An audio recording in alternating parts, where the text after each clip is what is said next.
How's it going, everyone? I'm Corey Allen, and today I'm going to bring you a video on how to make the basic ham and egg breakfast sandwich. One of the greatest things about this breakfast sandwich is you can use just about any kind of lunch meat that you prefer on this. You don't have to heat it up if you don't want to. I prefer to do it with ham and then cook the ham a little bit. It just makes it taste a little bit better, in my opinion. You can do this though with bacon, turkey, salami, sausage, any kind of lunch meat that you could think of, like I said. So the first thing that you're going to want to do for this recipe is you're going to want to get your skillet or your pan, and you're going to want to toss it on the stove, and you're going to want to get the stove heated up to one notch below medium. So it's going to be about medium low. Now you don't want to just turn the stuff on and then throw it in there. You got to wait for the pan to heat up, wait for the skillet to heat up, wait for it to get ready. Reason being, if you don't wait for the pan to get ready, then your eggs are going to stick. That's almost a guaranteed every single time. So if you throw some butter on there, throw some vegetable oil on there, and you let it get heated up, you let it get ready, you let it prepare, then when you crack the eggs on there, the eggs are going to immediately start cooking, and it's going to help keep it from sticking to the pan.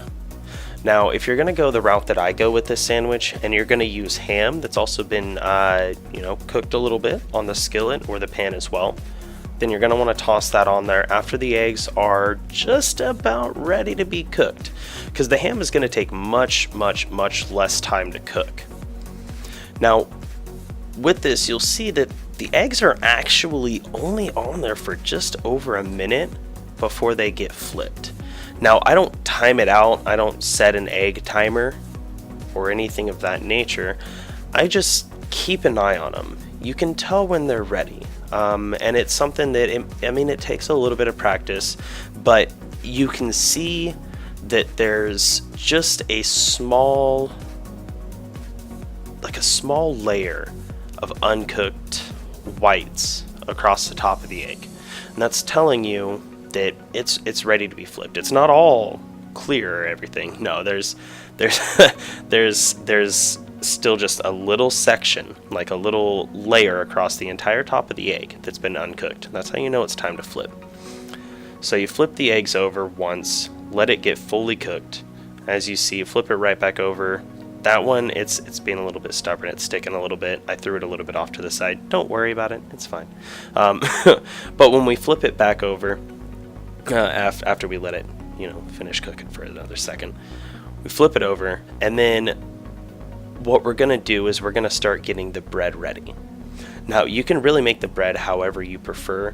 One of the preferred ways that we do it here in my house is we take, either sourdough bread and do sourdough bread, just toast it a little bit with butter on it, or what we'll do is we'll take a hamburger bun and make essentially just a jack-in-the-box breakfast jack, which is just an egg that's been fried, a couple pieces of ham on the hamburger bun. So that's really all it is. The rest of this video is going to be essentially just, letting it cook.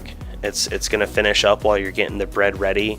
I'd say at about this point, you'd be safe to honestly turn the stove off. Everything's fully cooked, everything's ready. You can either leave it on there and let it cook the yolks a little bit more, or like you see, I just turned mine off. I like my yolks to be a little bit runny in my sandwiches, so I don't let them cook for too much longer than this. You see this total cook time in here is not even 4 minutes total cook time for these eggs. So yeah, that's going to be the video, you guys. I want to thank you for checking out the video, checking out the channel. If you do want to see more recipes like this, more simple recipes, more advanced recipes, I do actually have both of those coming out in the near future. I'm going to be doing a video series of just really back to basic type recipes of just the most common things that people should know how to make in the kitchen, how to cook in the kitchen. So if you guys want to see stuff like that, please, like I said, click the like button, click the subscribe button. Let us know down in the comment section below how it worked out for you. Thanks for stopping by, and I'll see you next time.